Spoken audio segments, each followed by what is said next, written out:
All right, it is time for Just Five. 5 minutes on something. You know, in sports, one of the reasons why I wanted to do what I get to do and have done for a long time now is that I love the conversations, I love the debate, and it doesn't mean that it is with the intent to chokehold somebody into relenting to taking your position. Reasonable minds can differ. We make lists like, oh no, he's overrated, he's underrated, he shouldn't be 12th, he should be 9th. And you know, our wives and our girlfriends look at us and go, what an asinine conversation. And you know what we respond with? You don't get it. Like, you don't get why I've watched the 1999 Yankee World Series again and again and again, and watched Tino Martinez hit that grand slam into the upper tank off Mark Langston like 100 times. And my wife says, you've seen that, I don't know how many times. I need to see it again. We're weird, we're different. It's what we do.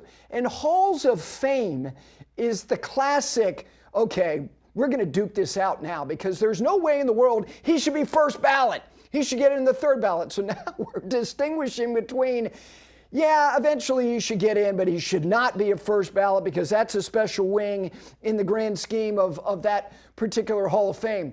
I saw something yesterday, and it was a list of the top 10 most overrated NFL players of all time. And you know who was number one on that list? Eli Manning. And the beauty of it was he responded and he wrote, I knew I'd be number one on some list. See, he gets it. He's not taking any of this stuff too seriously. And the truth is, no, in the grand scheme of things, it's not that important. But if you're going to create these bodies to recognize people who contribute to these various sports, then let's try to do it as well as we possibly can, which gets me to the World Golf Hall of Fame.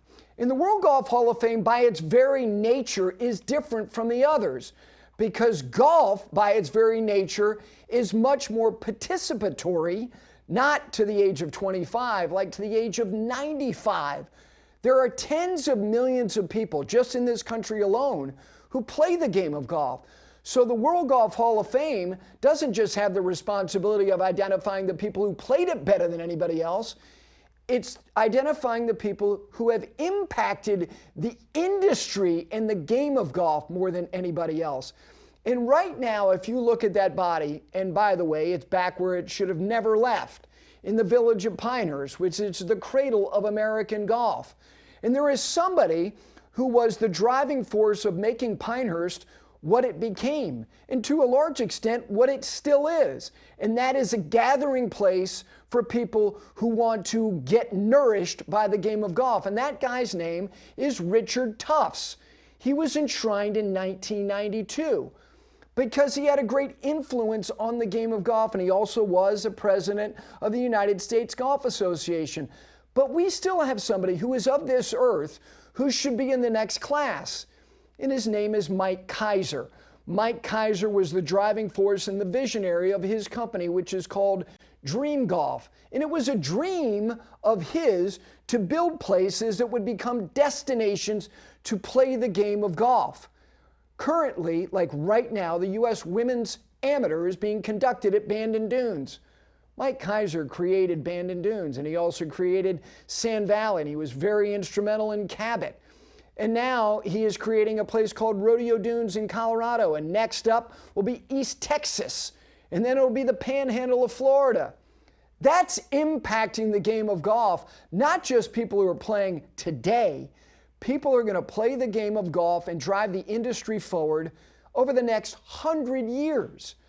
Mike Keiser better be in that next class. And I hope that Mike is around to be there to be honored.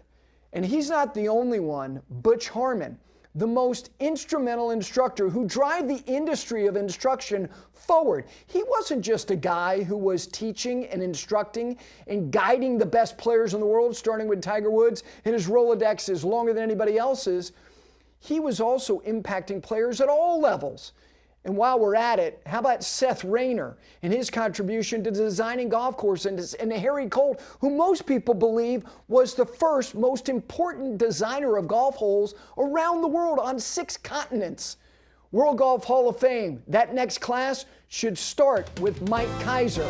That is your Just 5 this week.